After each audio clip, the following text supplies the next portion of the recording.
Hello everyone, hurray! आज हमारे exams खत्म हो गए। 4 बज गया, एग्जाम खत्म हो गया। आप लोग 4:30 बजे आज यहां आ गए। What a great day. आज हम लोग मिले हैं अपने institute of Chartered Accountants of India के इकोनॉमिक्स के क्वेश्चन पेपर का एक क्विक फास्ट आकलन करने के लिए। क्वेश्चन नंबर 1 क्या आया, 2 क्या आया, क्या ऑप्शंस आए। तो क्वेश्चन पेपर यहां मेरे सामने है, मैं आपको अभी लगा देता हूं अपनी स्क्रीन पे। आज के क्वेश्चन पेपर को देख के एक चीज बिल्कुल क्लियर हो गई अपनी आंखों को कि इंस्टीट्यूट क्वेश्चन पेपर एक नहीं भेजता। इंस्टीट्यूट के पास मल्टीपल क्वेश्चन पेपर्स हैं, series A B C D, जिसमें क्वेश्चंस जंबल्ड हैं, रिशफल्ड हैं। इसका हम लोग को आइडिया था, लेकिन हम लोगों ने यह भी देखा आज कि क्वेश्चंस में ऑप्शंस भी रिशफल्ड हैं। तो दिस मेक श्योर कि institute of Chartered Accountants of India की जो मार्किंग मेथोडोलॉजी है, क्वेश्चन पेपर को पूछने की ओवरऑल पेडागॉगी है, वो परफेक्ट है, फुल प्रूफ है। क्वेश्चंस आसान आ रहे हैं कि कठिन आ रहे हैं, ये देखिए आज का क्वेश्चन पेपर देख के हम लोग को समझ में आ जाएगा कि लगभग पूरा क्वेश्चन पेपर मॉड्यूल से ही है। लगभग एक आध क्वेश्चन जनरल टाइप के हो तो बात दूसरी है। तो इससे हम लोग को एक मार्गदर्शन ये मिला that we should prepare our full course definitely from additional books, from notes, from questions, other question banks, but module is the Bible. Module is the Bible. ठीक है, सारे बच्चे आ गए हैं, बैठ गए हैं। तो आइए विदाउट वेस्टिंग एनी टाइम हम लोग क्वेश्चन पेपर करना शुरू करते हैं। मेहनत हम सब लोगों ने कर ली थी, ऑनेस्टी हम सब लोगों ने दिखा ली थी।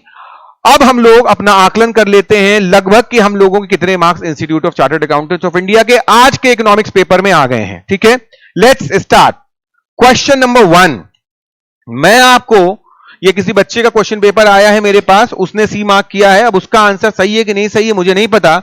मैं क्वेश्चन रीड करता हूं और हम लोग क्वेश्चन करना शुरू करते हैं। मैं कोशिश करूंगा कि आपको इसका आंसर बता दूं, इसका चैप्टर और यूनिट बता दूं।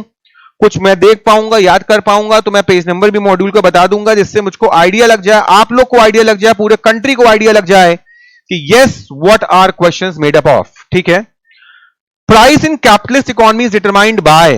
कैपिटलिस्ट इकोनॉमी में 3 इकोनॉमी होती है, capitalist, socialist, mix. Capitalist economy में प्राइस कौन डिटरमाइन करता है? Small private firms price determine करती हैं।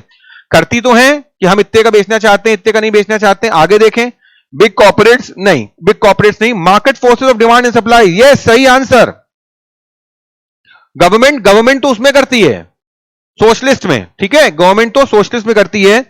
ये क्योंकि कैपिटलिस्ट इकोनॉमी आ गई तो ये इकोनॉमिक्स का चैप्टर नंबर 1 यूनिट नंबर 2 है।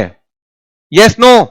लेकिन एग्जैक्टली ये लाइन हमें नहीं लगता मॉड्यूल में कहीं लिखी होगी, लेकिन इससे रिलेटेड लाइन हमारे पास मॉड्यूल में लिखी हुई है। अगर हम लोग देखें तो ये देखिए हमारे सामने आ गया पेज नंबर 1.20 में इन्होंने लिखा हुआ है मार्केट मैकेनिज्म।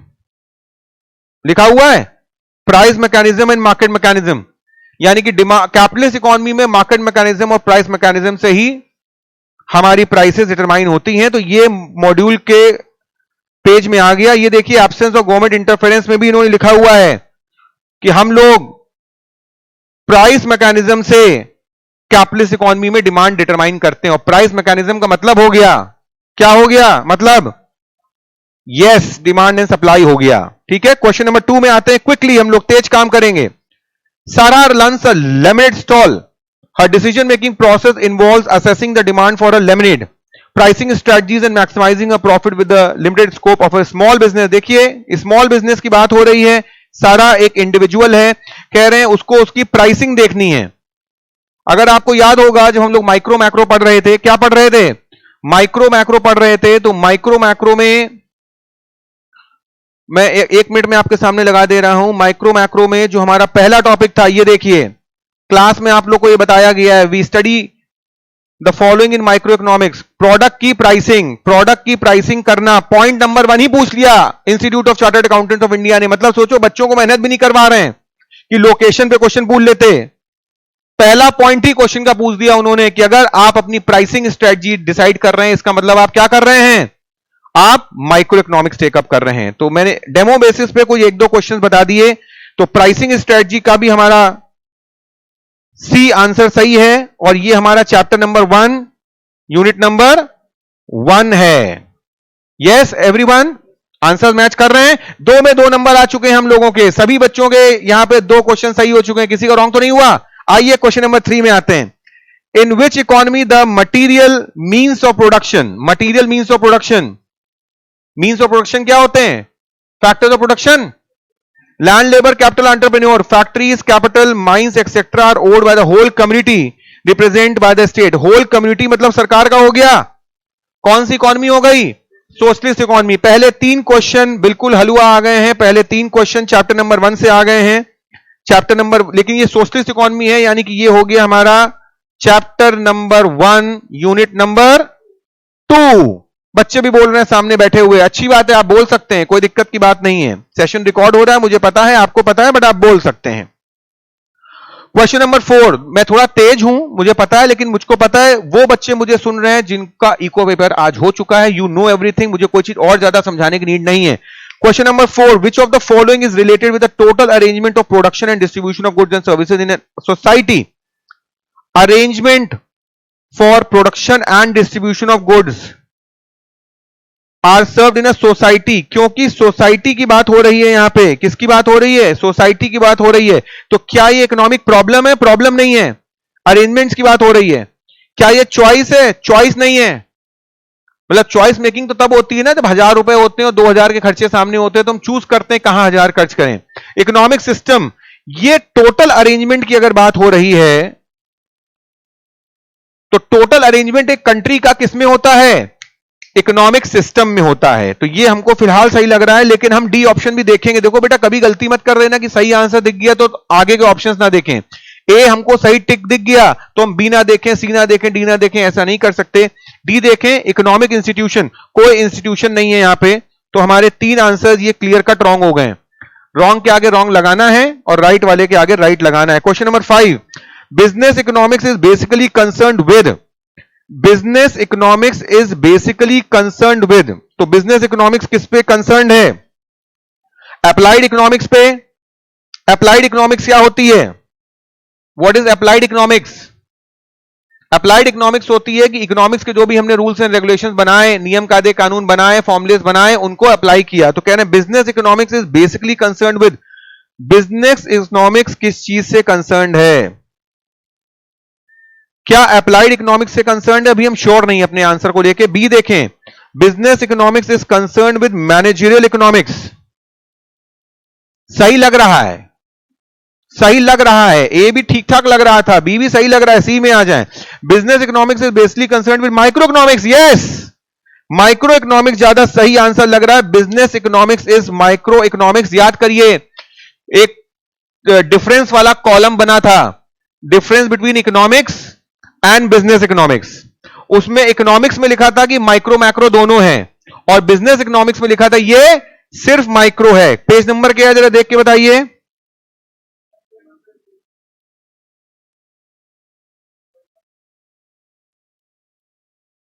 मुझको ऐसा लग रहा है मैंने क्लास में पढ़ाते वक्त ये चीज आपको मार्क करवाई है।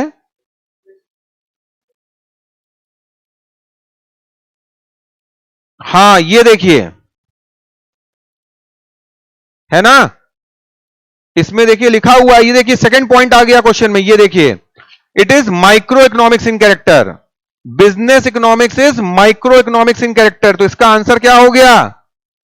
इसका आंसर, ऑप्शंस में आ जाओ वापस से, इसका आंसर सी हो गया। क्वेश्चन नंबर 5 का आंसर सी हो गया। क्वेश्चन नंबर 6 में आ जाते हैं। Suppose the price elasticity of demand of a firm for a product is -1.2। Elasticity क्या है? -1.2। Elasticity is equal to percentage change in quantity demanded upon percentage change in price. तो -1.2 is equal to, अच्छा theoretical question ही है, sorry, solve करना ही नहीं है। If the price of the product is increased by 5%, price is increase by 5%, नीचे 5% आ गया, yes no? then it is most probable that both revenue and profit will increase. Revenue और profit दोनों बढ़ेंगे.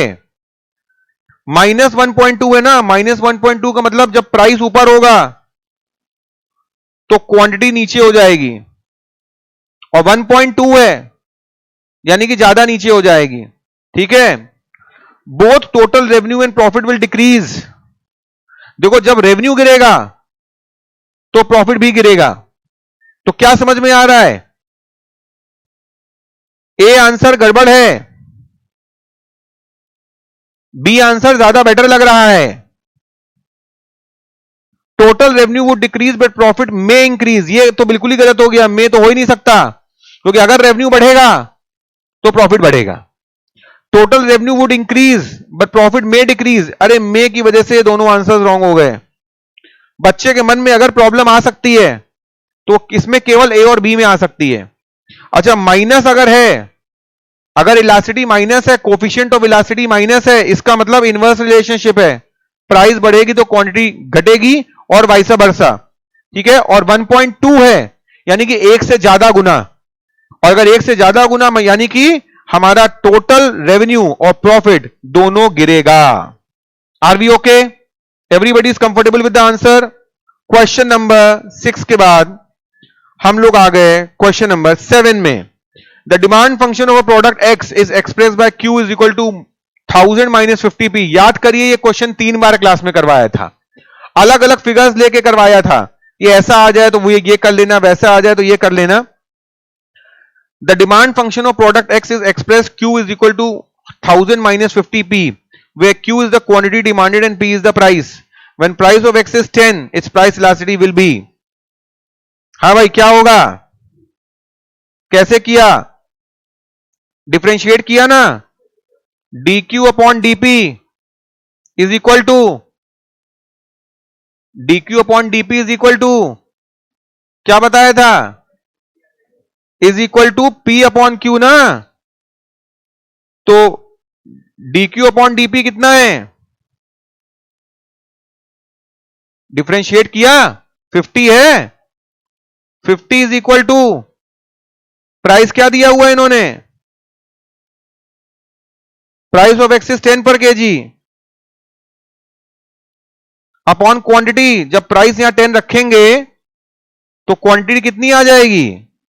1000 minus 500 आ जाएगी. ठीक है. Is equal to 500. तो क्या आ रहा है?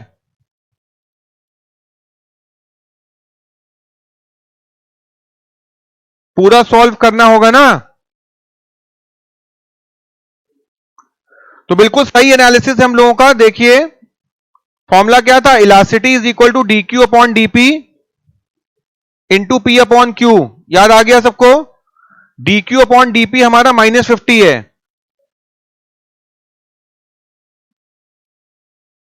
-50 इंटू प्राइस कितना दिया है क्वेश्चन में? 10 into 10 upon Q quantity. Quantity को जब यहां इक्वेट करेंगे और पी यहां 10 रख देंगे तो क्वांटिटी आ जाए कितनी? 500. समझ रहे हैं? 0 0 कट गया, 0 0 कट गया, 5 5 कट गया, आंसर आ गया -1. आंसर आ गया -1. एग्जैक्ट यही क्वेश्चन किया था क्लास में हम लोगों ने, एग्जैक्ट, और 2 2 3 3 बार करवाया गया था. आगे आते हैं question number 8. With respect to, question number 8 में आगे हम लोग with respect to the properties of indifference curve, IC curve, which of the following statement is false? Higher indifference curve represents higher level of satisfaction. ये तो true है. पूछ क्या रहा है? फॉल्स पूछ रहा है. Indifference curve is negatively slope line. Indifference curve नीचे गिरता है. यस, ट्रू है ना. Intersecting point of two indifference curve represent highest level of satisfaction. भैया इसका आंसर तो लिखवाया था कि two indifference curve never intersect each other. याद आ गया? तो ये फॉल्स है. And indifference curve is convex to the origin. ये ट्रू है. फॉल्स ही पूछ रहा है, तुम्हारा आंसर सी है। सी ही चारों में से गलत है, ए बी और डी सही है। मैंने आपको यह भी बताया था कि इंडिफरेंस कर्व पे इसी तरीके क्वेश्चन आएगा, 3 सही दिए होंगे, 1 रॉन्ग दिया होगा, ठीक है ना। बिल्कुल क्वेश्चन क्लियर हो गया है। Question number 9, the price of the commodity is 10 per unit. At this price quantity supplied is 500 units. 10 रुपए पे क्वांटिटी 500 है। Price elasticity of the supply is 1.25। देखिए मैंने आपसे कहा था कि हो सकता है इलास्टिसिटी दे दें, और इलास्टिसिटी दे देंगे तो एक मिसिंग फिगर दे देंगे। क्या दे देंगे? एक मिसिंग फिगर दे देंगे। तो कोई एक मिसिंग फिगर यहां होगा। At what price the quantity to be supplied would be 20% more. किस प्राइस पे हमारी क्या होगी? क्वांटिटी सप्लाई 20% ज्यादा होगी। देखिए जैसा कि आपको बताया है कि इलास्टिसिटी इन्होंने दे दी, फॉर्मूला क्या होता है हमारा? Elasticity is equal to percentage change in quantity demanded upon percentage change in price. Yes no? तो इलास्टिसिटी क्या दी है इन्होंने? 1.25 is equal to percentage change in quantity 20% is equal to 20% upon percentage change in price हमें पता नहीं x है। तो अगर इसको हम लोग कैलकुलेटर पे करेंगे तो आंसर आ जाएगा x is equal to 16%। Okay, यानी कि प्राइस हमारा बढ़ गया होगा। सप्लाई की बात हो रही है, सप्लाइड क्वांटिटी की बात नहीं हो। तो जो प्राइस पहले था हमारा पहले प्राइस था 10, वो 10 प्राइस कितने परसेंट से बढ़ गया होगा? 16% से बढ़ गया होगा। तो 10 रुपया जब 16% से बढ़ेगा तो आंसर आएगा 11.60। कठिन क्वेश्चन है ये, सच्चाई यही है, लेकिन ये कठिन तभी जब किया ना हो। ऐसा सेम क्वेश्चन आपको क्लास में कराया गया था, ठीक है। आपने 11-12 में भी जिन्होंने इको ली होगी उन्होंने ये किया होगा, ठीक है। नॉन इको वालों के लिए हो सकता है थोड़ा सा टेक्निकल हो, but this question is not out of the world. तो कितना छोटा क्वेश्चन है देखिए। अच्छा, institute of Chartered Accountants of India ये जरूर देखता है कि क्वेश्चन 1 मिनट में सॉल्व हो जाए।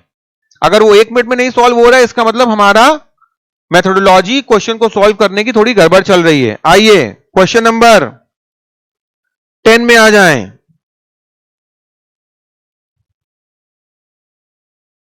Question number 10, mister X and Y are rich rivals. वाह क्या वर्ड है, rich rivals. In a party X wears expensive dress. On seeing Mr. Y who also has the same dress decides to reject the use of the same dress. एक आदमी ने महंगा पहन लिया है तो हम अब उसके जैसा फैब्रिक नहीं खरीदेंगे, हम वो कलर की शर्ट नहीं खरीदेंगे, ठीक है। ये हम पढ़ चुके हैं पहले कि ये स्नॉब अपील है। ये स्नॉब अपील है क्योंकि उन्होंने वो खरीद लिया है, इसलिए हम ये चीज को नहीं खरीदेंगे। तो इसमें मुझे ज्यादा एक्सप्लेनेशन देने की जरूरत नहीं है। Question number 10 is snob appeal. Question number 11, if the income elasticity of a specific type of good is greater than 1, what does it suggest about the good? Income elasticity is more than 1, यानी कि हमारी आमदनी अगर बढ़ेगी तो हम ऐसे goods का यूसेज ज्यादा करने लगेंगे। हमारी आमदनी बढ़ने पे हम कौन से गुड्स ज्यादा खरीदते हैं? Inferior goods? नो। नॉर्मल होते हैं। नेसेसिटी ज्यादा खरीदते हैं? नो। तो लग्जरी गुड्स हम ज्यादा खरीदते हैं। क्वेश्चन नंबर 11 का स्ट्रेट आंसर डी है। अच्छा देखो, कुछ क्वेश्चन बहुत इजी हैं, 30 सेकंड्स में हुए जा रहे हैं, ठीक है, कुछ तिकड़मी होते हैं बस। क्वेश्चन नंबर 12, आइए क्वेश्चन नंबर 12 देखें क्या है। Question number 12, an increase in consumer surplus is likely to occur when. Increase in consumer surplus मतलब हम 1 रुपए खर्च करके 2 रुपए की मजा पा रहे हैं, 1 रुपए खर्च करके 1.5 रुपए की मजा पा रहे हैं। कंज्यूमर सरप्लस हमारा ज्यादा है, कब होता है? When there is rise in price of goods. अरे राइज इन प्राइस से हमारा कंज्यूमर सरप्लस नहीं होगा, कम हो जाएगा, गलत आंसर है ये। When there is price in fall of goods, यानी गुड्स सस्ते हो जाएंगे तो हमें सेटिस्फैक्शन ज्यादा देंगे। फिलहाल सही लग रहा है, सी और डी देखते हैं। डिमांड डिक्रीजेस, डिमांड के घटने से कंज्यूमर सरप्लस का कोई लेना देना नहीं है, गलत हो गया। सप्लाई इंक्रीजेस, ए और बी में कंफ्यूजन हो सकता है बच्चे के मन में। तो प्राइस के गिरने से कंज्यूमर सरप्लस हमेशा ज्यादा हो जाती है। Next we have question number 13, which tool does the ordinal utility approach uses to analyze consumer behavior and is based on consumer preferences। पहली बात तो इन्होंने हमसे टूल पूछा है। ऑर्डिनल यूटिलिटी अप्रोच, कार्डिनल होता है बेस्ड ऑन नंबर्स, और ऑर्डिनल होता है बेस्ड ऑन पोजीशन। ठीक है, mister A is more intelligent than mister B पढ़ाया था क्लास में, ये कौन सी है? Ordinal positioning. Mister A 60 kilo के, मिस्टर बी 55 किलो के हैं, मिस्टर ए ज्यादा भारी है, ये कार्डिनल पोजीशनिंग। कार्डिनल में नंबर्स होते हैं, ऑर्डिनल में सिर्फ पोजीशन होती है। Which tool does the ordinal utility approach uses to analyze consumer behavior and is based on consumer preferences? Consumer behavior and consumer preferences दोनों। कंज्यूमर प्रेफरेंस का मतलब क्या हो गया? वो ए और बी कंज्यूम कर रहा है, और ऑर्डिनल यूटिलिटी है यानी कि मेजर नहीं कर सकते हैं, तो ए और बी के कॉम्बिनेशंस को हमें देखना है कि भाई this combination is better than that combination. ठीक है, उसको मार्क नहीं कर सकते हैं, तो ये इंडिफरेंस कर्व एनालिसिस हमारा आएगा। ये आंसर क्या आएगा? Indifference curve analysis. फिलहाल सही लग रहा है। Law of diminishing marginal utility, diminishing marginal तो हम कैलकुलेट कर लेते हैं, ये आंसर नहीं सही है। इलास्टिसिटी ऑफ डिमांड, इसका कोई लेना देना नहीं है। कंज्यूमर सरप्लस में बच्चे कंफ्यूज हो सकते हैं, क्योंकि कंज्यूमर बिहेवियर तो है कंज्यूमर सरप्लस में, लेकिन प्रेफरेंसेस नहीं होंगे उसमें। ठीक है, तो ये भी हमारा गलत हो जाता है। हमारा आंसर ए सही बैठ रहा है, इंडिफरेंस कर्व एनालिसिस। तो क्वेश्चन नंबर 13 वाज ट्रिकी। कुछ बच्चे कंज्यूमर सरप्लस मार्क कर सकते हैं, बट आंसर इंडिफरेंस कर्व होगा। क्वेश्चन नंबर 4 प्रैक्टिकल आ गया। प्रैक्टिकल आते ही लोगों के दिल धक धक करने लग जाते हैं। The price of 1 kg of T is 50। At this price 10 kg of T is demanded. 50 रुपए पे 10 किलो डिमांड है। If the price of coffee rises from 30 to 40, अच्छा टी और कॉफी दो आ गए, यानी कि क्वेश्चन सब्स्टिट्यूट प्रोडक्ट्स पे। ठीक है, यानी कि ये क्रॉस इलास्टिसिटी का क्वेश्चन है, समझ रहे हो ना? तो लिखते जाते हैं हम, सब्स्टिट्यूट्स हैं, क्रॉस इलास्टिसिटी का क्वेश्चन है।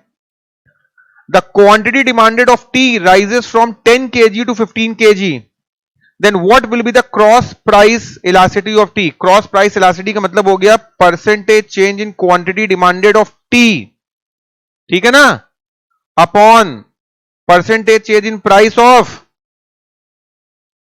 कॉफी। Are we okay? क्या निकल के आ रहा है percentage change in quantity demanded of T?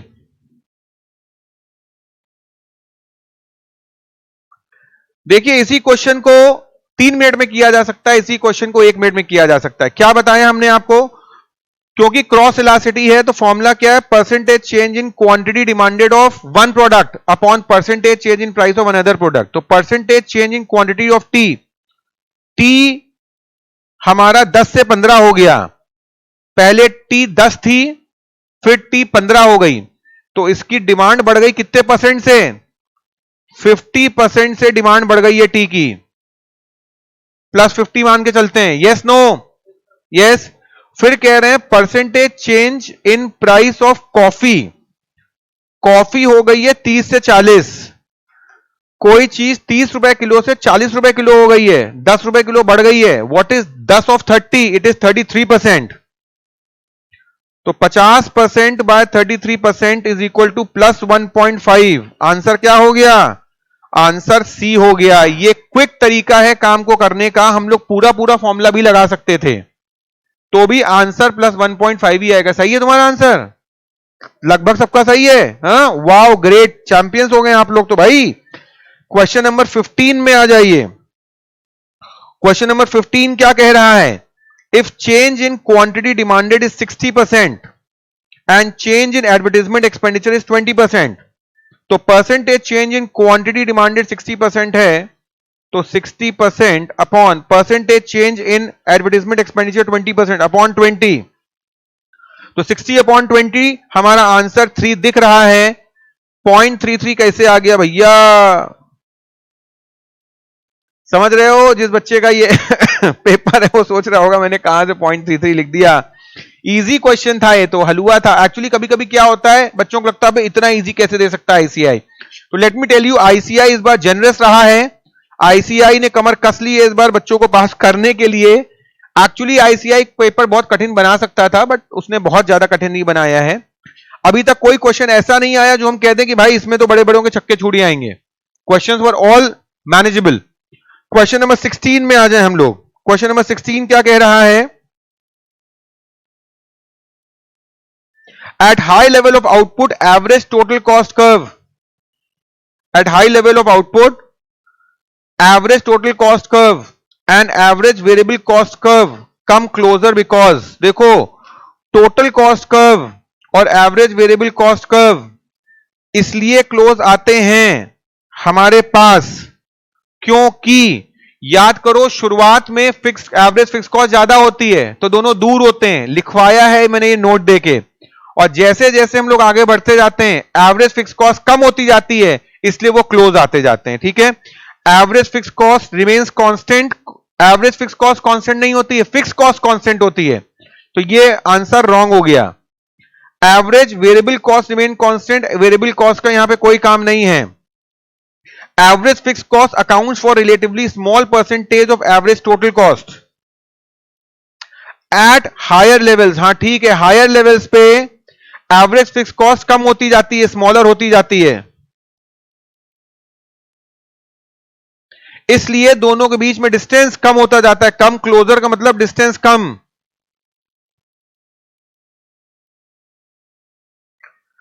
Total cost curve और एवरेज वेरिएबल कॉस्ट कर्व में डिस्टेंस कम होता जाता है। ठीक है, याद आ गया ये पॉइंट। ठीक है, तो इसका आंसर हमारा क्या है, 16 का आंसर हमारा है सी।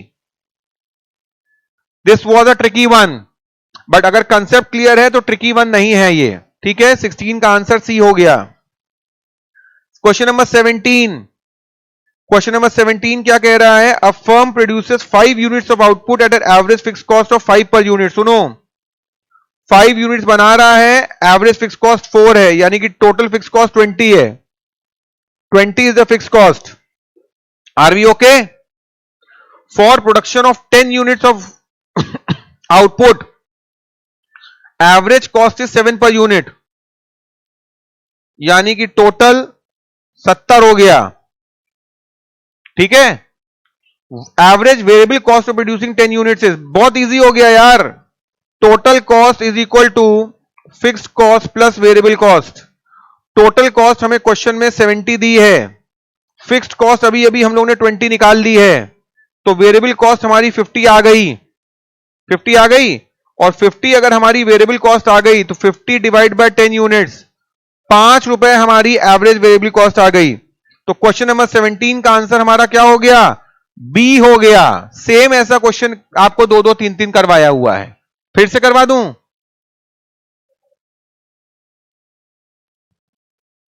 तो this was a bit tricky question number 17, लेकिन है with in the course.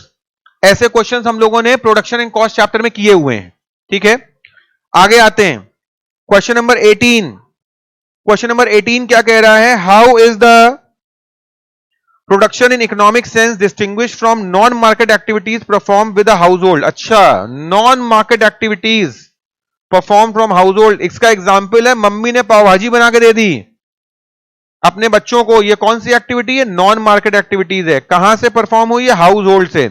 How is production in economic sense distinguished from, तो ये प्रोडक्शन तो है लेकिन ये प्रोडक्शन इन इकोनॉमिक सेंस नहीं है। It is involvement of love and affection. Production in economic sense distinguished from non market activities performed in house hold. ठीक है, involvement of love and affection है, हाँ है। एक्सचेंज इन द मार्केट है, ये exchange in the market नहीं होता। Voluntary nature of the activity है, हाँ है। इंटेंजिबल आउटपुट है, इंटेंजिबल भी है, मम्मी का प्यार है। पहुंच गए हम लोग कि involvement of love and affection, तो यहां हो गया वॉलंटरी नेचर ऑफ एक्टिविटी हो गया, इंटेंजिबल आउटपुट हो गया। इस एग्जाम्पल में मम्मी के पावभाजी खिलाने में ए, सी और डी तीनों हैं, क्या नहीं है वो है exchange in the market. Pav bhaji market में एक्सचेंज नहीं होती और इसी से ये चीज डिस्टिंग्विश हो रही है। देखो क्वेश्चन क्या पूछा है, डिस्टिंग्विश।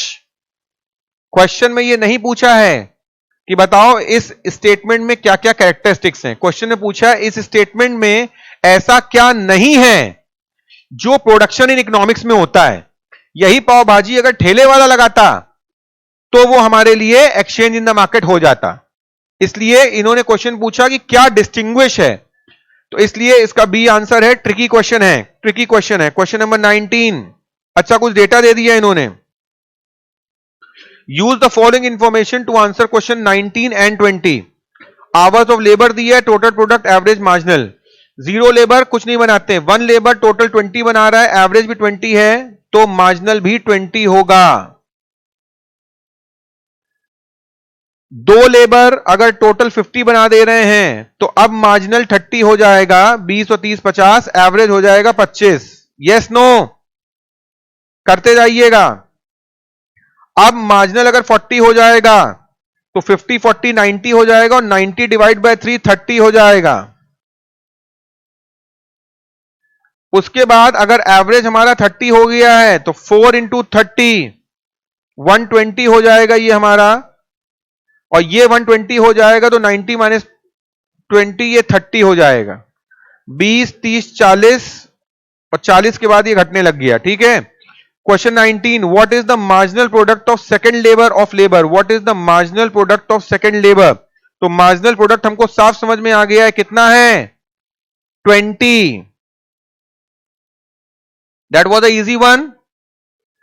19 के बाद क्वेश्चन 20 में आ जाए, what is the average product for third hour of labour? Third का एवरेज कितना निकल के आ रहा है?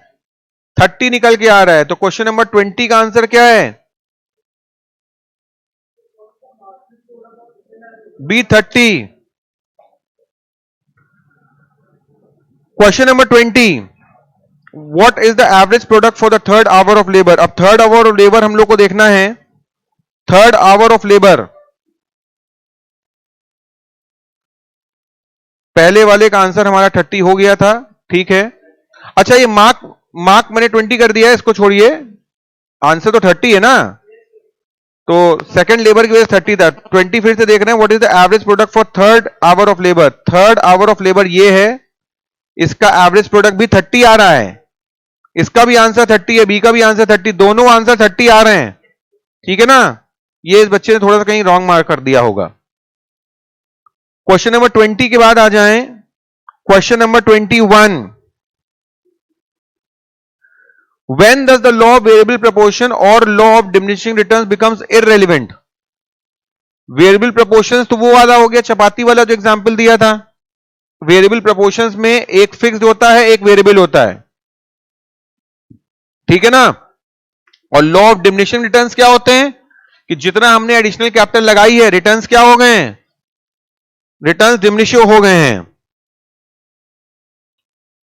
When does law of variable proportions and law of diminishing returns becomes relevant लिखा है, relevant।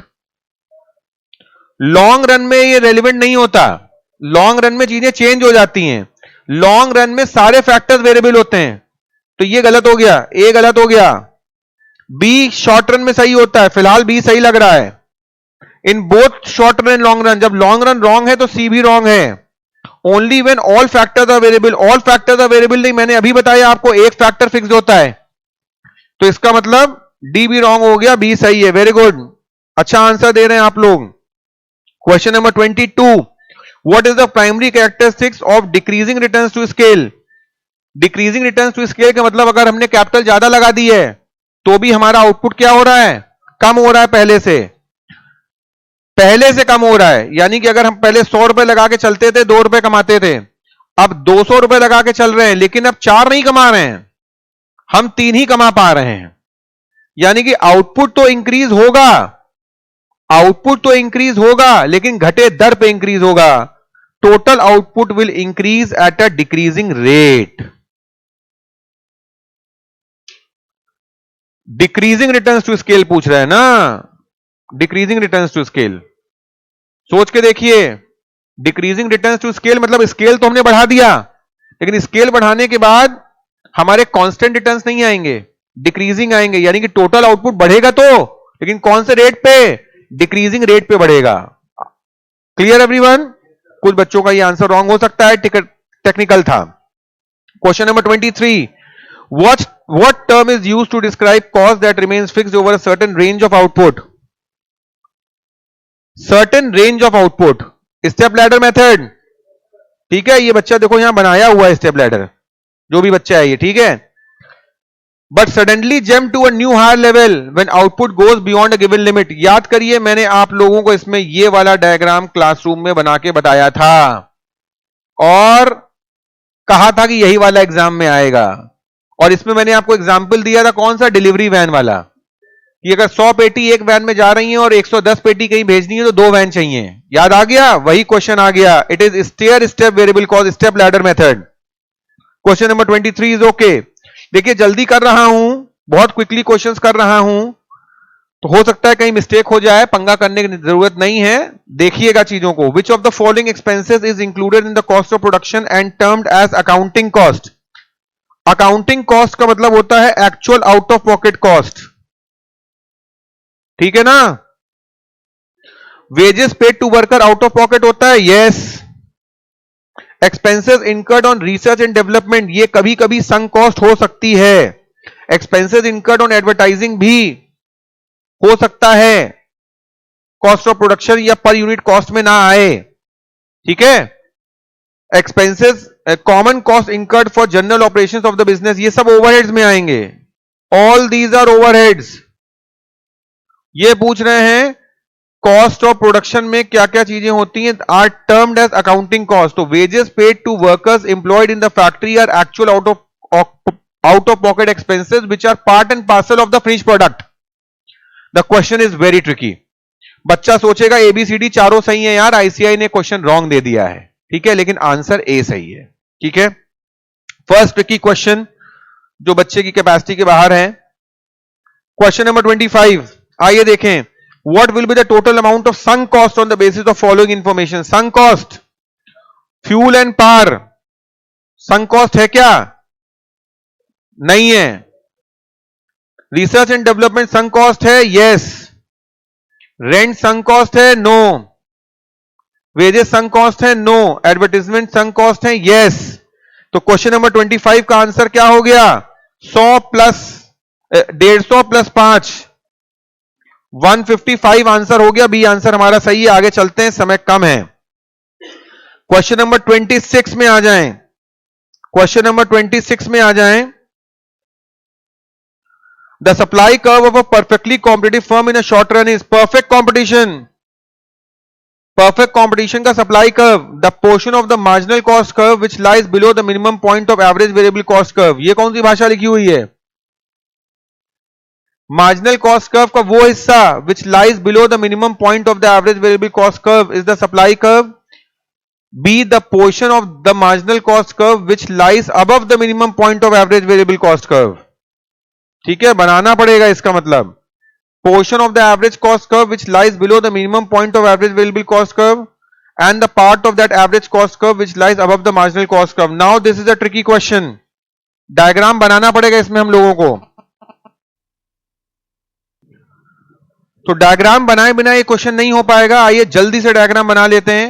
यहां डायग्राम बनाया हमने, ये हमारा टोटल कॉस्ट कर्व है और ये हमारा एवरेज कॉस्ट कर्व हो गया। ये पॉइंट जो इसका मिनिमम पॉइंट पे कट करता है, इसके ऊपर वाले पोर्शन की बात हो रही है, यानी कि यहां वाले पोर्शन की बात हो रही है, ठीक है। तो the portion of the marginal cost curve which lies above the minimum point of average variable cost curve, ये एवरेज वेरिएबल कॉस्ट कर्व हो गया, ठीक है ना। ये मार्जिनल कॉस्ट कर्व हो गया।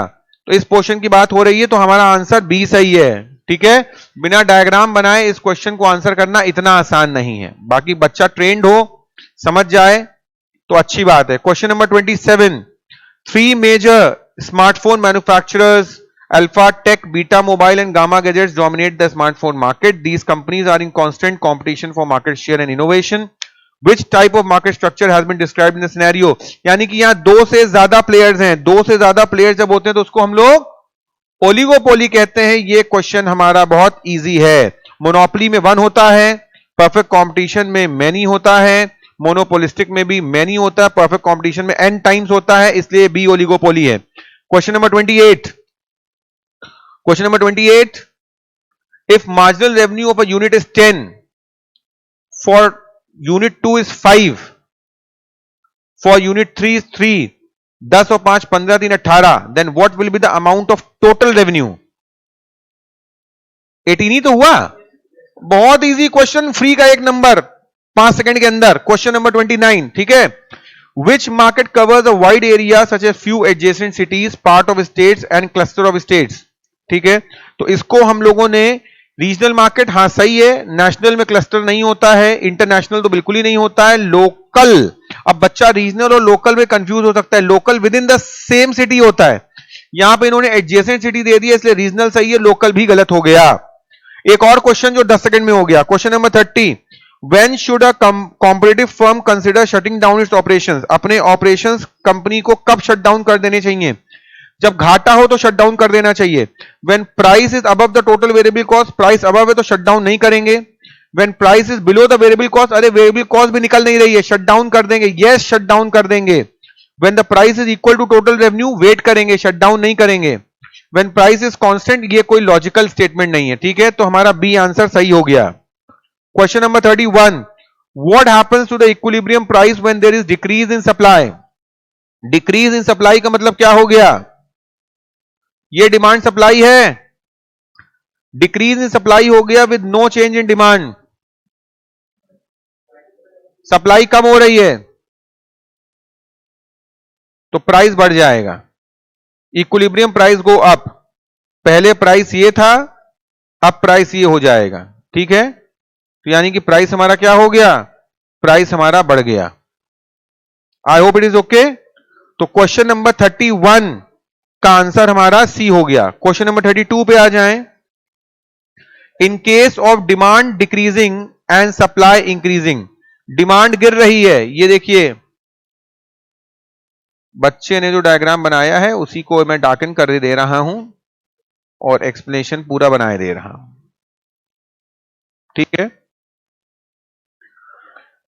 डिमांड डिक्रीजिंग, डिमांड गिर गई, सप्लाई इंक्रीजिंग, सप्लाई बढ़ गई, आर वी ओके? तो पहले हमारा प्राइस ये था, अब हमारा प्राइस ये हो गया।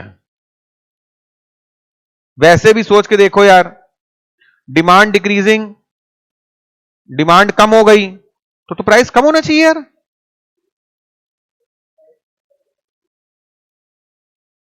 एक मिनट, डिमांड डिक्रीजिंग, अच्छा हाँ ठीक है, यहां से यहां आ गया, सब कुछ सही बना है, ये एरो ऐसे होगा ना, ठीक है ना, डिमांड डिक्रीज हो गई तो यहां से यहां आ गई, पहले इतना प्राइस था, अब ये हो गया नया वाला, तो प्राइस क्या हो गया? इक्विलिब्रियम प्राइस फॉल हो गया। मार्केट में किसी चीज की डिमांड गिर गई और मार्केट में किसी चीज की सप्लाई बढ़ गई, अगर डिमांड गिर गई है, सप्लाई बढ़ गई है, तो खरीदने वाला कोई नहीं है, तो प्राइस गिर जाएगा, equilibrium price falls. In Ricardo view, what does exchange in value represents? Ricardo साहब के व्यू के हिसाब से what does exchange in value represents? तो आई थिंक रिकार्डो व्यू हमारे चैप्टर नंबर 4 से रिलेटेड है ना? Yes no? चैप्टर नंबर 4, आइए इसकी एग्जैक्ट लाइन खोल के देखते हैं हम लोग।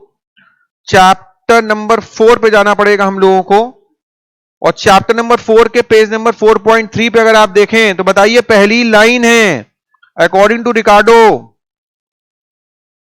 Means command over commodities in general और power in exchange over purchasable commodities in general. सोचो, सीधे नाम के आगे की लाइन कॉपी करके दे दी। क्लियर कट समझ में आ रहा है कि आईसीआई अपने मॉड्यूल को कितना वेटेज दे रहा है। तो क्वेश्चन नंबर 33 का क्लियर कट आंसर देखिए, सी आ गया, वही की वही लाइन उठा के धर दी है। टेक्निकल क्वेश्चन, जो बच्चा बहुत तगड़ी पढ़ाई नहीं करके गया होगा वो ये नहीं कर पाएगा, और ये थोड़ा सा मेमोरी बेस्ड हो गया है हमारे, ये लाइन रट के थोड़ी कोई जाता है, बट अगर ध्यान से पढ़ी होगी तो बच्चा कर लेगा। क्वेश्चन नंबर 34 पे आ जाएं। Talcum powder market is an example of which of the following market? Talcum powder, collusive oligopoly, collide कर रहे हैं क्या, सेम डिसीजन ले रहे हैं क्या? No. Imperfect oligopoly, talcum powder में प्रोडक्ट हमारा सेम होता है, यानी कि जैसे एल्युमिनियम इंडस्ट्री, ठीक है, तो इम्परफेक्ट ओलिगोपोली, ओपन ओलिगोपोली कोई भी आए कोई भी जाए, टेल्कम पाउडर में भी चल जाता है, बट ये इसकी कोर कैरेक्टरिस्टिक नहीं है। टेल्कम पाउडर मेरे हिसाब से मॉड्यूल में वर्ड दिया हुआ है, अगर आप लोग देखेंगे तो टेल्कम पाउडर मॉड्यूल में वर्ड दिया हुआ है इम्परफेक्ट ओलिगोपोली में, टाइप्स ऑफ इम्परफेक्ट ओलिगोपोली के अंदर आप जाइए तो उसमें टेल्कम पाउडर वर्ड दिया हुआ है, इम्परफेक्ट ओलिगोपोली इसका आंसर है।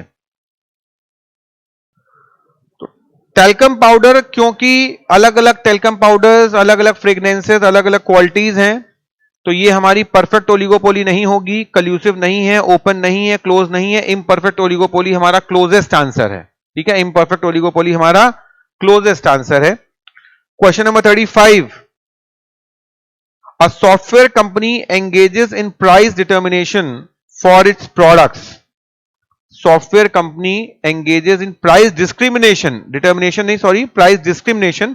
मतलब अलग अलग कस्टमर से अलग अलग प्राइस चार्ज करेंगे। जो कस्टमर ज्यादा प्राइस दे सकता है उससे ज्यादा प्राइस चार्ज करेंगे। ठीक है।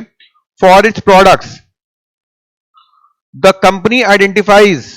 कंपनी क्या कर रही है? आइडेंटिफाई कर रही है different market segments and charges different prices on perceived differences in willingness to pay. अमीरों से ज्यादा पैसे लेंगे, गरीबों से कम लेंगे। This is possible under which situation? This is a easy question, direct question, सभी का क्वेश्चन ये सही होगा। मोनोपोली में ही केवल ऐसा हो सकता है और किसी मार्केट में ऐसा नहीं होता है। Question number 36, according to king demand curve. King demand curve आपको याद होगा, मैंने आप लोगों को पढ़ाया था, कुछ इस तरीके से होता है। इस जगह पे किंग होता है। Why does the demand curve face in oligopolies have a kink? Kink क्यों होता है? किंग इसलिए होता है क्योंकि ऊपर वाला एरिया हाईली इलास्टिक होता है और नीचे वाला एरिया लेस इलास्टिक होता है। आप लोगों के मॉड्यूल में ये लिखा हुआ है, मैंने डायग्राम बना के मार्क करवाया है टू क्रिएट कंफ्यूजन। अरे नहीं यार, टू मेक डिमांड कर्व, देखो आंसर कितना बढ़िया दे रहे हैं, to make the demand curve visually interesting. अरे नहीं भाई, the segment above the price is highly elastic, हां, एंड बिलो इज इनइलास्टिक, हां।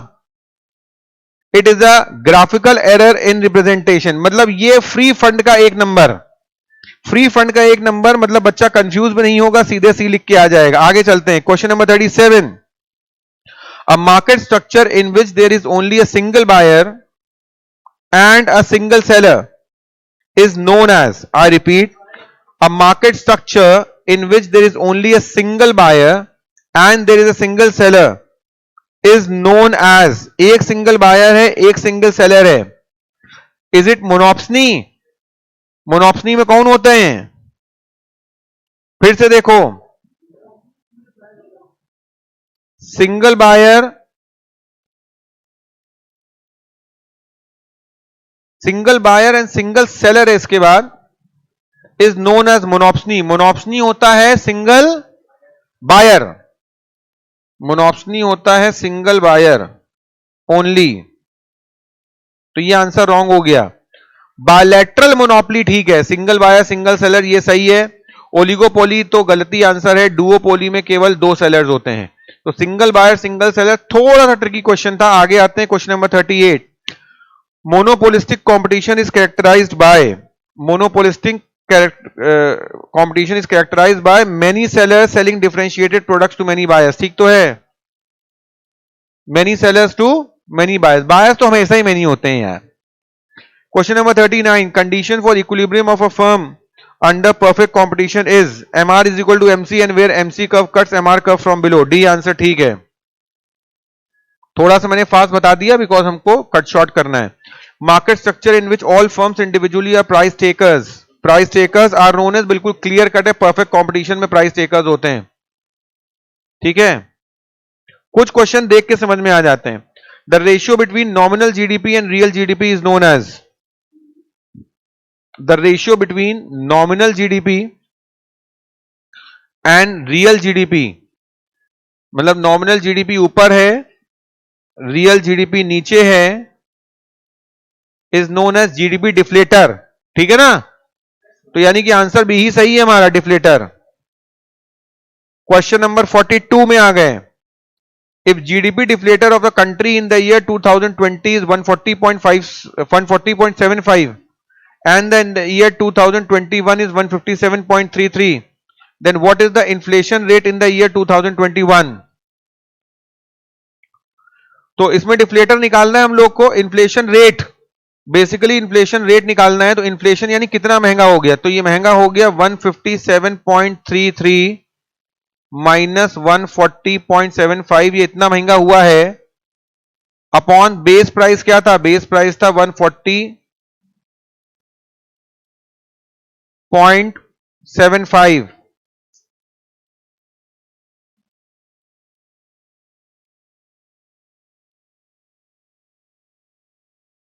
इसको जब आप परसेंटेज निकालेंगे तो देखिए क्या आंसर आ जाएगा, 11.78 आ जाएगा। 11.78 का मतलब क्या हो गया, हमारा सी आंसर सही है। I hope everybody is matching with C answer. ठीक है, सी सही हो गया, बहुत कठिन नहीं था। If GDP at market price is 6700 crore, GDP at market price is 6700 crore and depreciation is 530 crores, then what will be the NDP at market price? तो GDP और NDP gross minus dep is equal to net होता है ना, तो कितना करें हम लोग, 6700 minus 530 is equal to 6170। Question number 43 का आंसर बी हो गया, क्योंकि gross minus depreciation is equal to net होता है। ठीक है ना। क्वेश्चन नंबर 44 में आ जाएं। Suppose the consumption of the economy is given by C is equal to 30 plus 0.5y and investment I is equal to 12 plus 0.15y, what will be the equilibrium level of national income. तो equilibrium level के लिए क्या करना पड़ेगा हम लोगों को, तो इक्वेशन आप लोग को याद होगी, इक्वेशन है y is equal to C plus I. Quickly कर रहा हूं, y is equal to C है 30 plus 0.5y plus 12 plus 0.15y, तो ये आ गया y is equal to 42.65y। ठीक है ना, तो ये हो गया 0.35y is equal to 42, hence y is equal to 120। Answer A है 44 का। ठीक है, 44 का आंसर ए है। ये तभी 1 मिनट में हो पाएगा जब क्लियर कट दिमाग को पता होगा। ठीक है ना, अदरवाइज 2 से 3 मिनट भी ले सकता है ये question. Question number 45, which of the following refers to mix economy of the self employed. Mix economy of self employed, combined factor payment which are not distinguishable. Factor payments का मतलब वही land, labour, capital, entrepreneur, और उसको distinguish नहीं कर सकते। क्या ये मिक्स इनकम है? हाँ, ये मिक्स इनकम है। तो 45 का आंसर ए फिलहाल तो सही है। बी देखते हैं, wages due to non economic activities, सिर्फ वेजेस नहीं होती मिक्स्ड में, wages is a part of mix. Net profit receive by self employed, net profit एक फैक्टर होता है, इन्होंने मिक्स्ड इनकम बोला, यानी कि सारी इनकम्स की बात हो रही है। आउटसाइड वेजेस भी माइक्रो लेवल है, तो combined factor payment is the right answer. ये दोनों वर्ड्स मैच कर रहे हैं। ठीक है, क्वेश्चन नंबर 45 के बाद क्वेश्चन नंबर 46 पे आ जाइए। What does disposable income, what does disposable personal income represents? Disposable personal income का मतलब होता है अगर हमने 100 रुपए कमाए और 10 रुपए हमने टैक्सेस दे दिए, तो disposable personal income हमारी कितनी बची? 90 बची। Disposable personal income is the total income earned by individual before taxes. Before taxes कि after taxes? The income individuals have for consumption or savings. The total savings accumulated by the individuals, ये तो नहीं सही होना चाहिए।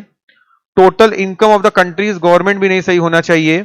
तो question number 46 में ए और बी के बीच में फैसला लेना है। तो 100 माइनस 10 90 हो जाएगा। The total income earn by the before taxes, ये गलत है, जिस बच्चे ने भी कर दिया इसका रॉन्ग हो गया बेचारे का।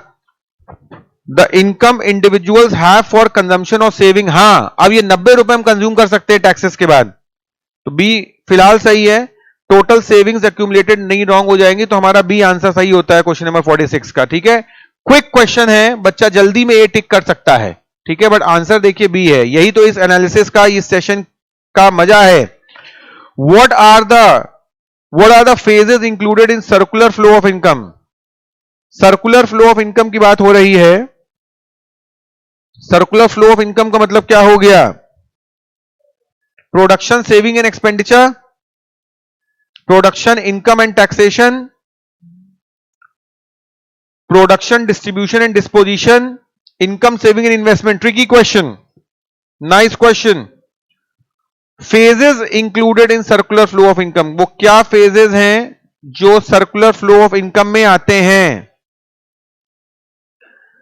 सर्कुलर फ्लो ऑफ इनकम में कह रहे हैं production, saving and expenditure, production, income and taxation, production, distribution and disposition, income, saving and investment. कठिन क्वेश्चन है ये क्वेश्चन टफ है. इसलिए टफ है क्योंकि बच्चे को इतना नहीं याद रह सकता है कहां क्या दिया है. अब देखिए, ये तो हम लोग को समझ में आ गया कि क्वेश्चन नंबर 47 चैप्टर 6 का है. मुझको ऐसा कुछ याद आ रहा है कि चैप्टर 6 के एक किसी डायग्राम में ये दिया हुआ था. ये देखिए, डिस्पोजिशन, कंजम्पशन एंड इन्वेस्टमेंट.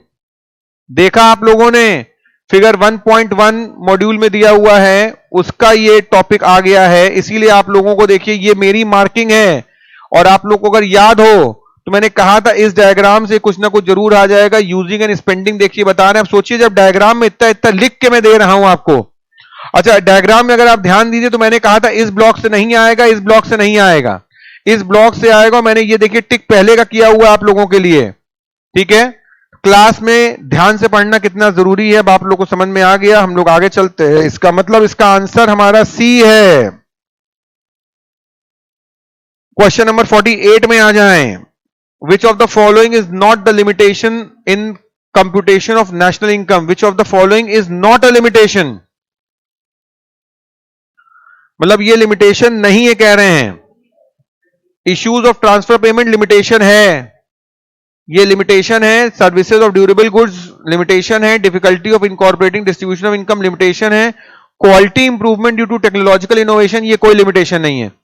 तो ये क्वेश्चन इजी भी हो गया है. ठीक है, क्विकली हो गया 10-20 सेकंड में.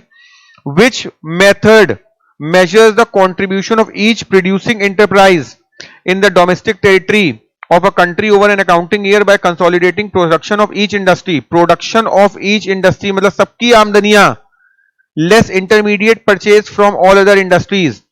Income disposal method, value added method, income method and expenditure method.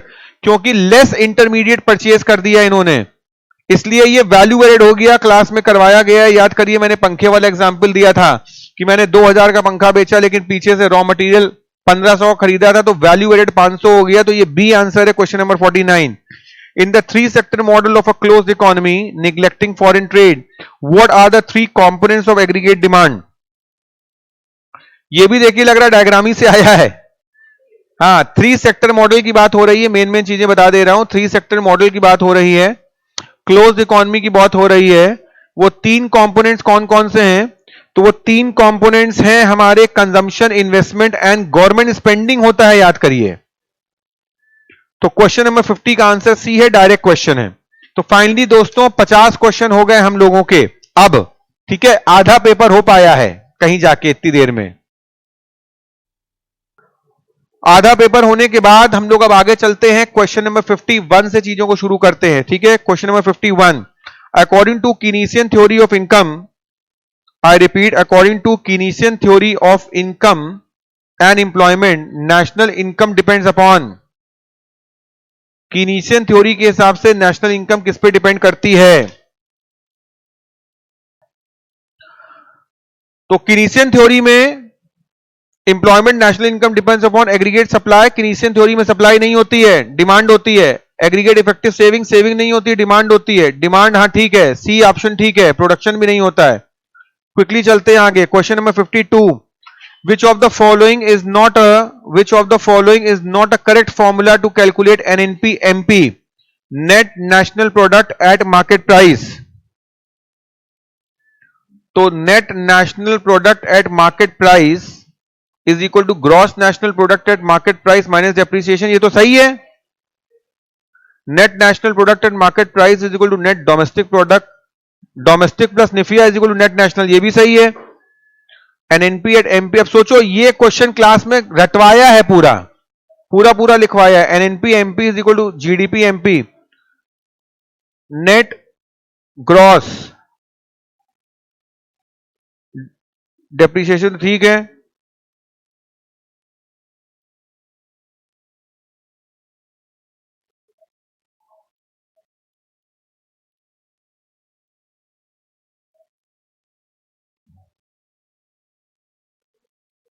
National domestic में NFI है, ये भी सही है, सी भी सही है। Net national domestic minus depreciation, ये इनकम्प्लीट है, यानी कि इन्होंने कहा ना which is not a correct formula. ये देखो बच्चा जल्दीबाजी में ए टिक करके आ जाएगा कि ये करेक्ट है, तो नॉट करेक्ट पूछ रहे हैं, मतलब 3 आंसर सही है, ये नॉट करेक्ट है। 52, इज दैट ओके? 53 में आ जाएं। 53 में आ जाएं। The state level estimates are typically prepared by the state income units of the respective states, which organisation is primarily responsible for this task. ये 53 डायरेक्ट आंसर है। Which organisation is primarily responsible for this task. तो बात कर रहे हैं state level estimates की, state income units of the respective state, वहां के डायरेक्टरेट्स बनाएंगे इसको। इसका आंसर ए होगा। सेंट्रल स्टैटिस्टिकल ऑर्गेनाइजेशन सिर्फ स्टैटिस्टिक्स कलेक्ट करती हैं। This is a tough question, this is a tough question. मुझको समझ में आ गया। अपकमिंग बैच के बच्चों को मुझे क्या क्या और मार्क करवाना है। What will be the total income if the value of average propensity to consume APC is 0.45 and total consumption is 900 crores। तो क्या किया हम लोगों ने? 900 डिवाइड बाय 0.45, आंसर है 2000। Quick answer in just 20 seconds. पढ़ाने का समय नहीं है अभी, सिर्फ एक्सपेडाइट करने का समय है। What will be the GDP at market price, GDP MP on the following basis. GDP MP दिया है 1100 crore, factor income from abroad दिया है, डेप्रिसिएशन 50 दिया है, नेट इनडायरेक्ट टैक्सेस 100 दिया है। यानी कि इन चारों को हमें क्या कर लेना है? GNP NP at market price on the basis of following information. 1100 निकालना क्या है? GDP MP, GDP MP is equal to GNP NP, domestic और नेशनल है, प्लस एनएफआईए करना है ना।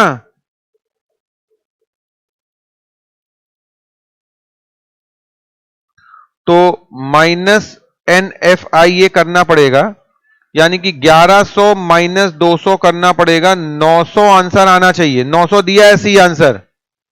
ठीक है, छोटे छोटे क्वेश्चंस आ रहे हैं, हम लोग तो बड़े बड़े क्वेश्चंस किए बैठे हैं।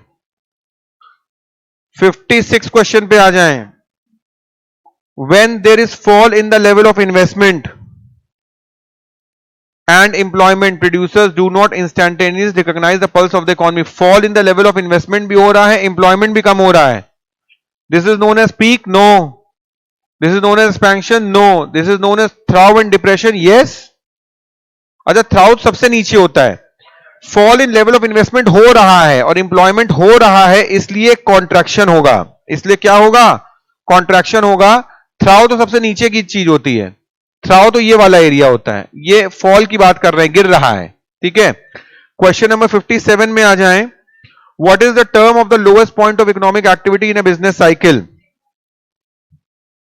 What is the term for the lowest point of economic activity? यार, लोएस्ट पॉइंट तो थ्राउ होता है ना, 57B।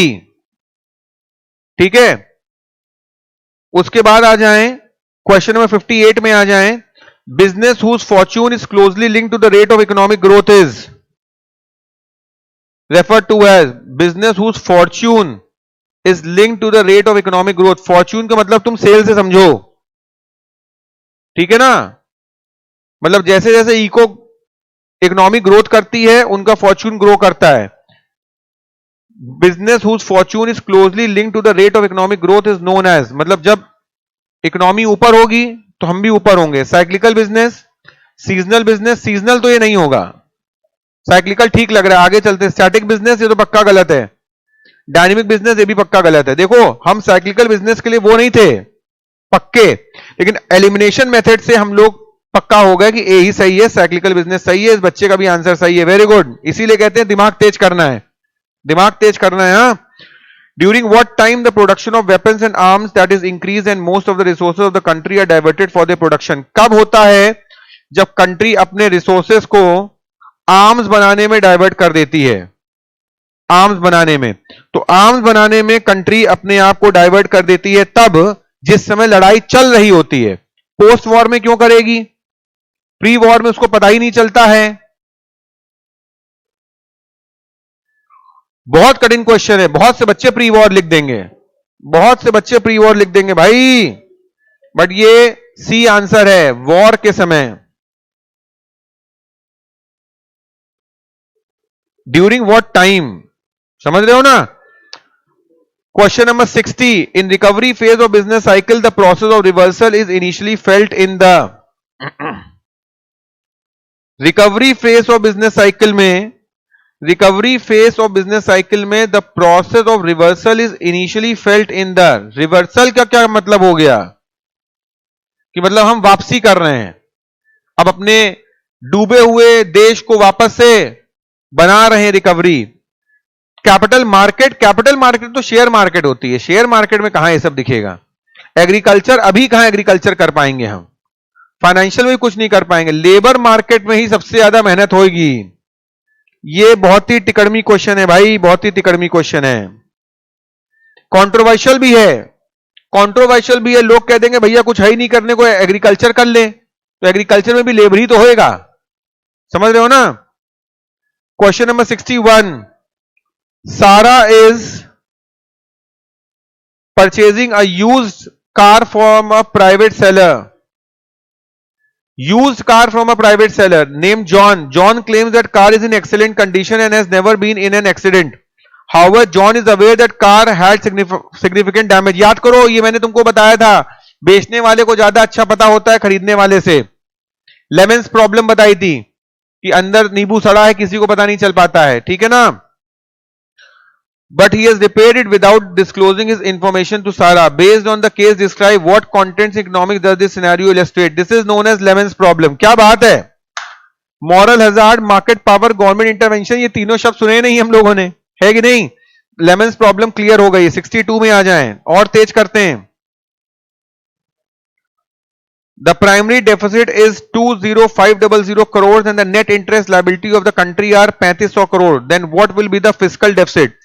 फिस्कल डेफिसिट के बारे में हम लोग को पता है कि 20,500 करोड़ में हम लोगों को ये लायबिलिटी जोड़नी पड़ेगी प्लस 3500, तो 24,000 करोड़ हमारा आंसर आ जाएगा। Are we okay?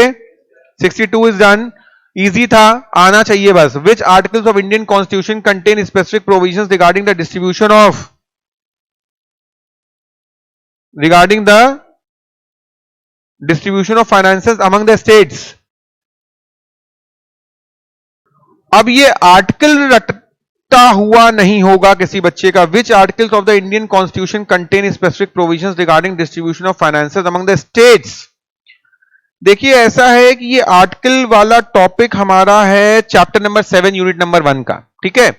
Chapter 7 unit 1 में आर्टिकल्स तो दिए हैं, लेकिन मैं तो नहीं एक्सपेक्ट करता कि कोई बच्चा रटे बैठा होगा।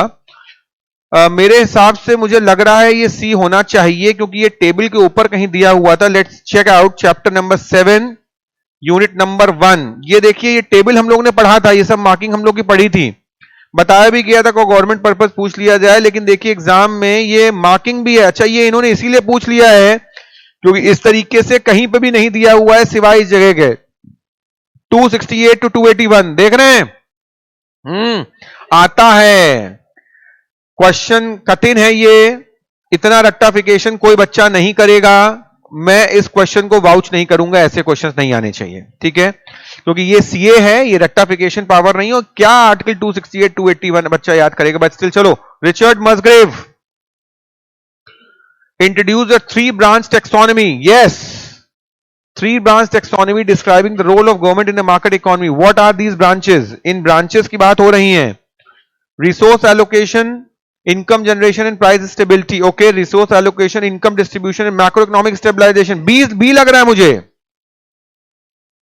Productivity, efficiency, income equality in fiscal sustainability, no. Price regulation, employment generation, fiscal responsibility, no. कठिन हो रहे हैं, हमारी मैक्रो कठिन पड़ रही है। चैप्टर 6, 7, 8, 9, 10 ज्यादा गड़बड़ कर रहे हैं, है ना। चैप्टर 1, 2, 3, 4, 5 इजी निकल गए, ये भी बच्चे नहीं कर पाएंगे क्वेश्चन। ये क्वेश्चन कठिन है, मतलब इकोनॉमिक्स में 100 में 100 नहीं आ रहा है, इस बार समझ में आ गया किसी का, ठीक है ना। Question number 65, under which supreme court verdict to the union and state legislature have equal simultaneous unique power, ये कराया था, इफ यू ऑल रिमेंबर हो रहा है, आप ढूंढ लीजिए इसको। ये क्योंकि सुप्रीम कोर्ट वर्डिक्ट की बात हो रही है, ये भी चैप्टर नंबर 7 का ही टॉपिक है। चैप्टर 7 यूनिट 3 के आसपास ये दिया होगा, चैप्टर 7 यूनिट 3 में ये दिया होगा मेरे हिसाब से, आप इसको चेक करके देख लीजिए। पेज नंबर 7.14 के अप्रॉक्स होना चाहिए। क्वेश्चन नंबर 65 में 22 लिखा होगा, लेटेस्ट डेट थी, कुछ इतना याद आ रहा है, चेक करिए। मई 22 वर्डिक्ट, तो ये हमारा मई 2022 वर्डिक्ट आ गया। ये भी कठिन क्वेश्चन है, I don't vouch this question. Under institutional responsibility for public debt management, external debt is the responsibility of. External debt, external debt का मतलब हो गया देश से बाहर का लिया हुआ उधार। Institutional responsibility for public debt management, external debt is the responsibility of reserve bank of India. Reserve bank of India एक बैंक है। मिनिस्ट्री ऑफ फाइनेंस, ये है main ministry, finance ministry. Department of economic affairs and state government, well ये सब जो है ना, department of economic affairs ministry of finance के तहत आती है। स्टेट गवर्नमेंट का इसमें कोई रोल नहीं है। रिजर्व बैंक ऑफ इंडिया सिर्फ एक बैंक है भाई, reserve bank of India under ministry of finance ना। तो क्वेश्चन नंबर 66 का आंसर मेरे हिसाब से बी होना चाहिए। Is that okay? तो फिलहाल मिनिस्ट्री ऑफ फाइनेंस ही लेके चलते हैं हम लोग, क्योंकि यही हमारी टॉप मोस्ट बॉडी है जो हमारी एक्सटर्नल डेट, मतलब देश ने बाहर से अगर लोन लिया हुआ है, बिना मिनिस्ट्री ऑफ फाइनेंस की परमिशन के थोड़ी ले सकते हैं यार। What actions can be taken during inflation? Introduce subsidies and reduce taxes, implement austerity measures and reduce government spending, levy new taxes and raise the rates of existing taxes, increase government borrowing and stimulate demand. What actions can be taken during inflation? Inflation के दौरान क्या क्या हो रहा है भाई? Inflation है यानी कि देश में पैसा बहुत ज्यादा है, और देश में अगर ऑलरेडी पैसा ज्यादा है तो हमें देश का पैसा कम करना है, तो सरकार अपनी स्पेंडिंग कम कर देगी, ठीक है ना।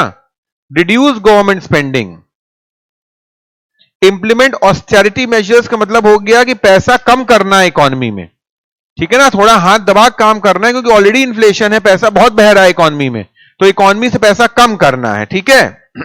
सब्सिडी से तो और पैसा पहुंच जाएगा यार,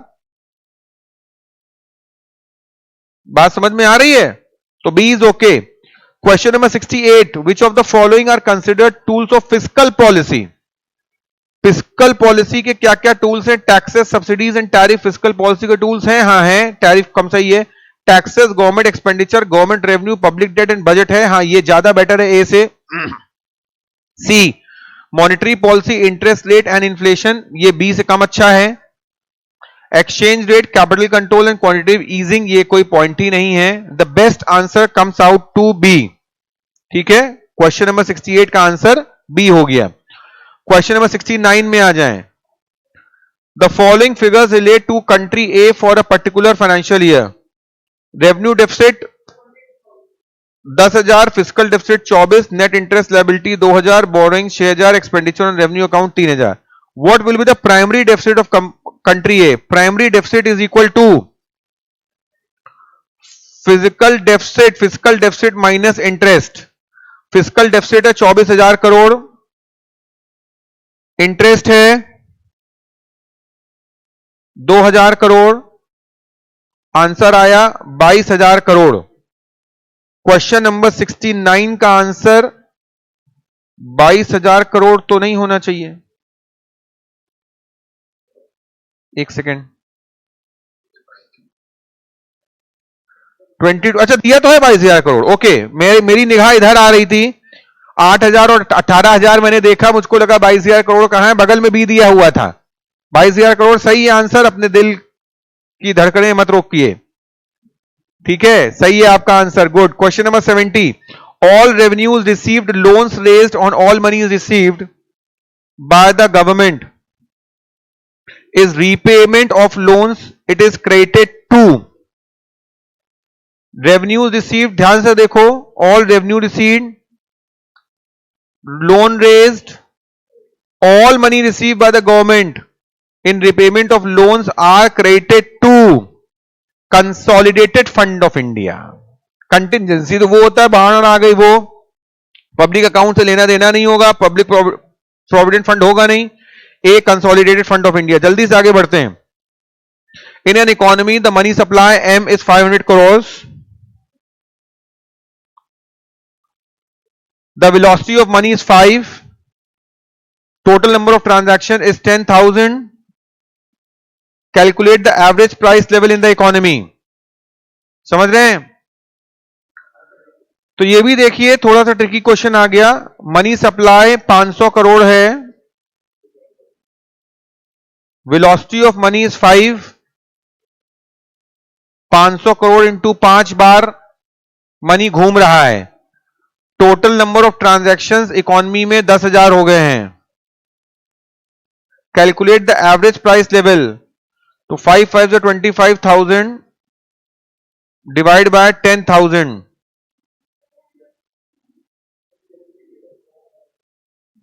ठीक है ना? तो ये कितना हो गया? अच्छा 2500 हुआ, ये 2500 डिवाइड बाय 10,000 हो गया 0.25 crore.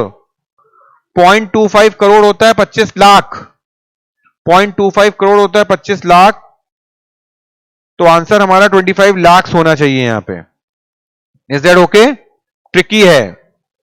Question number 72, question number 72, if the monetary base in an economy is 250 crore through an open market operations by the central bank. Open market operation मतलब सरकार क्या कर रही है? अपनी सिक्योरिटीज बेच रही है। 250 करोड़ की सिक्योरिटी बेची है सरकार ने, and the money supply is 1,000 crore. Calculate the money multiplier पूछ रहा है। मनी मल्टीप्लायर 4 टाइम्स हो गया ना, 250 इंटू 4 होगा तभी मनी सप्लाई 1,000 हो जाएगी, तो 72 का आंसर सी हो जाएगा। मनी मल्टीप्लायर पूछ रहा है। If the reserve ratio is 0.1 and there is an increase in reserves by 1,000, तो 1,000 डिवाइड बाय 0.1, हाँ मतलब 100 डिवाइड बाय 0.1 करेंगे तो 10 टाइम्स आ जाएगा। 10 times of 1000 is equal to 10,000। 73 का आंसर ए होना चाहिए। खूब प्रैक्टिस करवाया है ये, है ना, खूब। विच of the following is not a function of money, ये हलवा क्वेश्चन आ गया। ए मेजर ऑफ वैल्यू है, ये फंक्शन ऑफ मनी है, ये फंक्शन ऑफ मनी है, ये फंक्शन ऑफ मनी नहीं है, तो आंसर डी सही है क्योंकि नॉट पूछ रहा है हाईलाइट करके। Question number 75, the concept of aversion of risk is propounded bye. Aversion of risk तो जेम्स टॉबिन साहब ने किया था, हाँ ए लग रहा है।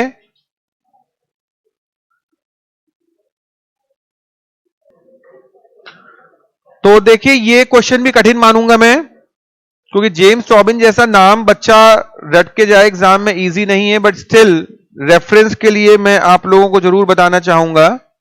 चैप्टर 8 यूनिट 1 में अगर आप देखें तो चैप्टर 8 यूनिट 1 में टॉबिन साहब का नाम यहां दिया हुआ है, ठीक है ना। But this again comes to be a very very very रटाफिकेशन वाला question, we should avoid such questions. Question number 76 में आ जाएं। क्वेश्चन नंबर 76 क्या कह रहा है? What type of currency is issued by the central bank. ये क्वेश्चन हम लोग का किया हुआ है। सेंट्रल बैंक कौन सी करेंसी इशू करता है? Fiat money. नोट 500 का होता है लेकिन उसमें 500 की वैल्यू नहीं होती है, सिर्फ उसमें उसकी प्रिंटेड वैल्यू होती है, backed by the government. Question number 77, which of the following is correct formula to calculate excess reserves? Excess reserve is equal to total reserve minus required reserve। बिल्कुल सही आंसर है ये, डायरेक्टली एक बार में आ गया। Plus तो हो ही नहीं सकता है, डिवाइड बाय नहीं हो सकता है, मल्टीप्लाई बाय नहीं हो सकता है। Easy question, question number 77। What does RBI publish every month? RBI हर 6 महीने में क्या पब्लिश करती है? Provide explanation to the source of inflation forecast for the upcoming period of 6 to 18 months. Monetary policy report पेश करती है, क्योंकि इकोनॉमिक आउटपुट रिपोर्ट कुछ है नहीं, फाइनेंशियल स्टेबिलिटी रिपोर्ट की कोई यहां पे नीड नहीं है, इन्फ्लेशन टारगेटिंग फ्रेमवर्क कोई चीज नहीं होती है। ठीक है, आगे आते हैं। Question number 79, reverse repo rate is link to repo rate in the following way. ये भी हम लोग को पता है, ये भी हम लोग डिस्कस कर चुके हैं कि रिवर्स रेपो रेट से हमेशा क्या होगा? कम होगा, क्योंकि बैंक आपको ब्याज कम देगा, तो reverse repo rate will be repo rate -1। याद आ रहा है, ये क्वेश्चन करवाया था क्लास में। Very good. Question number 80, real money refers to real national income, no money की बात हो रही है। Money demanded at given interest rate, no nominal GNP, no nominal money adjusted to the price level. हां, real money refers to nominal money adjusted to the price level, तभी तो हमारी real money आएगी। प्राइस लेवल मतलब वही inflation वगैरह को adjust करके हमारे जेब में कितना रुपया रियल बचा है। Question number 81, again this is रट्टाफिकेशन question. As of 1 February 2021, how many regional trade agreements were in force worldwide? क्या आंसर है? 339। 339। ये क्वेश्चन हम लोगों का चैप्टर 9 से रिलेटेड है। ठीक है, चेक। तो एज ऑफ 1 Feb 339 होगा, किताब में चेक कर लीजिएगा। नेक्स्ट क्वेश्चन में है question number 82, suppose the exchange rate between INR and EUR changes from 1 EUR is equal to 80 to 1 EUR is equal to 85। INR तो इंडिया वाली है, यानी कि इंडियन करेंसी क्या हो गई है? वीकन हो गई है। ठीक है ना, तो इंडियन करेंसी डेप्रिशिएट हो गई है। INR is appreciated, no, INR is appreciated, yes, EUR, no, no। ठीक है, आगे चलते हैं। Question 83, what does the principle of absolute advantage refer to?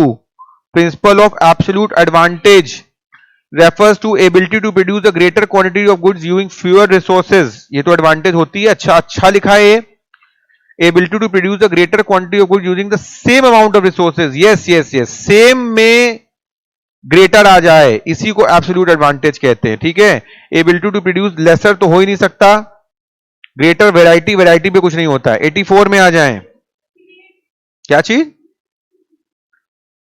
Greater quantity using fewer resources, greater quantity using the same amount of resources as competitors. B सही तो है। 84 में आ जाइए, कुछ बच्चे ए कह रहे थे, ए नहीं होगा, बी होगा। 84, the North American Free Trade Agreement NAFTA is a trade agreement signed between US, Canada and Mexico। ये मार्क करवाया था क्लास में। हाँ, बधाई हो जो लोग कह रहे हैं हे हो हा हा। कुछ लड़कियां कह रही हो मेरा तो सही हो गया, मेरा तो सही हो गया, बधाई हो उन लोगों को, ये मार्क कराया हुआ क्वेश्चन आया। What does TRIPS stand for? Trips stand for, ये भी आप लोगों को लिखवाया हुआ है, trade related aspects of intellectual property rights. Intellectual property rights याद है? याद है ना? बधाई हो। कुछ क्वेश्चन तो देखो यार बिल्कुल अनाउंस करे हुए आ गए क्लास में। नेक्स्ट आते हैं question 86, what term is used for the rate between currency Y and Z which is derived from the given rates of another set of two pair of currency। two pair of currency से X and Y and x S Z. क्या मतलब हुआ इसका?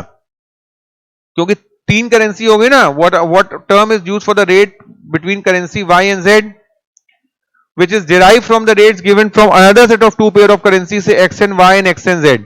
तो देखो X और Y है, X और Z है। ठीक है ना, तो इससे अगर हम ये इनकी वैल्यू करेंगे तो इसको क्रॉस रेट कहा जाएगा।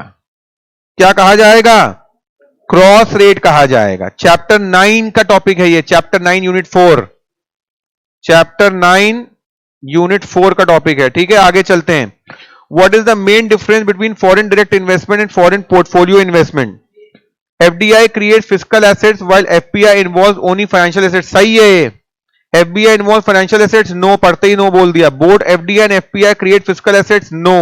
Both FDI and FPI involve financial assets? No. तो ए सही है। तो क्वेश्चन नंबर 87 भी चैप्टर 9 यूनिट 5, चैप्टर 9 यूनिट 5 का आ गया। हर यूनिट इंपॉर्टेंट है, देखो, देख रहे हो। क्वेश्चन नंबर 88 में आ जाएं।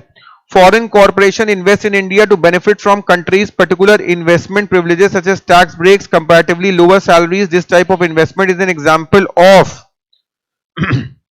सही बात है। तो फॉरेन कॉर्पोरेशंस आके पैसा लगा रही हैं, इन्वेस्टमेंट प्रिविलेजेस कर रही हैं हमारे कंट्री में। तो 88 का answer foreign direct investment FDI हो गया। ठीक है, question number 88 chapter 9 unit 5। Question number 89 में आ जाएं। क्वेश्चन नंबर 89 क्या कह रहा है? अ tariff which a WTO member binds itself with a legal commitment not to raise tariff rate above a certain level is known as applied tariff, bound tariff। देखो सुनो, not to raise the tariff, इससे ऊपर तुम नहीं जा सकते हो, तुम बाउंड हो हमारे साथ।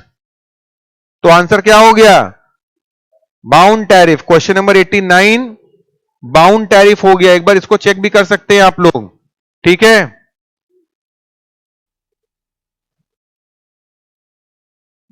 बच्चे ने मोस्ट फेवर्ड नेशन लिख दिया, ये गड़बड़ हो गया है। तो बाउंड टैरिफ नाम आ रहा है ना, legal commitment not to raise, you are bound with the legal contract. ठीक है, question number 90 which is covered under technical barriers to trade? Technical barriers to trade, only food products? No. Only non food? No. Only technical standard products देखते हैं अभी। Both food and non food, हाँ ये ज्यादा सही answer है। तो question number 90 का आंसर डी हो गया। ये भी चैप्टर 9 यूनिट 2 का है। 91 बस खत्म होने वाला है, 5 मिनट और। Transportation and storage, real estate services, public administration and education are the activities in India which are covered by. Transportation, storage, real estate services, ये सारी सर्विसेज सर्विस से रिलेटेड है। बार बार मेरे मुंह सर्विस निकल रहा है, सर्विस निकल रहा है। तो tertiary sector. Question 92 which of the following is the feature of green revolution? Green revolution का इनमें क्या फीचर है? High yielding variety seeds. कहां लिखा है, ढूंढो। ए नहीं, बी नहीं, सी नहीं, हाँ डी सही है। चलो सही हो गया ना तुम लोग का, good, very good. On which date was the new industrial policy announced by government of India? ये पॉइंट आपको रटवा दिया था मैंने, 26 जनवरी 1950। इजी क्वेश्चन, ठीक है। अच्छा लग रहा है मुझको 26 जनवरी 1950 बोल के, मेरी बर्थडे होती है, बस 1950 गलत है, 26 जनवरी ठीक है। Which of the following date was the apex monetary policy body? Apex policy making body, planning commission, replace by national institution, Niti Aayog. Underline किया हुआ है आपके मॉड्यूल में, ये मैंने आपको साफ बता दिया था कि 1 जनवरी 2015 एग्जाम में आएगा, और देखिए आ गया। ठीक है, question 95 which government scheme supports and promotes organic farming as well as improvement of soil health? ठीक है, इसका आंसर डी है, परंपरागत कृषि विकास योजना, PKYVY। ये भी मार्क किया हुआ है आपके सामने। मैंने कहा था इन 4, 6, 8 में से कोई एक आ जाएगा, और देखिए इन्होंने एक दे दिया। Which initiative aims at the empowerment of micro, small and medium enterprise? MSME। अगर आप लोग को याद हो तो मैंने कहा था MSME पे क्वेश्चन जरूर आएगा। ठीक है, MSME मैंने बताया था कि न्यू बिजनेसेस, उद्यमी भारत, उद्यमी वर्ड पे हम लोग का डिस्कशन हुआ था। आपने कहा था हाँ सर ये उद्यम लिखा हुआ है, बच्चे पढ़ नहीं पा रहे थे इसको। क्वेश्चन 96। क्वेश्चन 97 में आ जाएं। India development update IDU report published in November 22 is published by. Again ये रेक्टिफिकेशन वाला क्वेश्चन आ गया है, लेकिन ये मालूम हम लोग को इंडियन डेवलपमेंट की सारी रिपोर्टें पब्लिश एक ही करते हैं, कौन? World bank. India development update report published in November 22 is published by world bank. ये चैप्टर नंबर 10 का टॉपिक है दोस्तों। ठीक है, उसके बाद what is the full form of DPIIT, ये हम लोगों ने बहुत अच्छे से पढ़ा हुआ है, department of promotion of industry and internal trade, कोई चेक करने की जरूरत नहीं है, confirmed answer. Which of the following is not an aim of methanol economy program, which of the following is not the aim लिखा हुआ है भैया, नॉट द एम, समझ रहे हो ना। Converting coal reserves and municipal solid waste to methanol, ये तो उसका एम है। अच्छा, नॉट द एम पूछा, ठीक है। Reducing the green house emissions, yes. Reducing India's oil import bill, yes. Converting industrial waste into methanol, नहीं मेरे को तो डी लग रहा है। Which of the following is not the aim, ये एम थोड़ी ना इनका, नॉट पूछा गया है ना, नॉट। डी आंसर सही होगा, चेक करिए।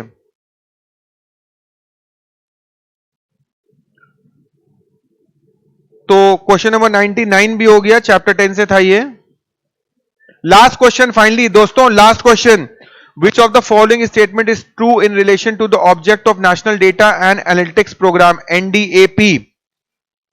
अच्छा, कुछ बच्चे पीछे से कमेंट कर रहे हैं सर ये बी होगा, to facilitate and improve access to Indian government data, yes ये सही है, ठीक है। To ensure security, no.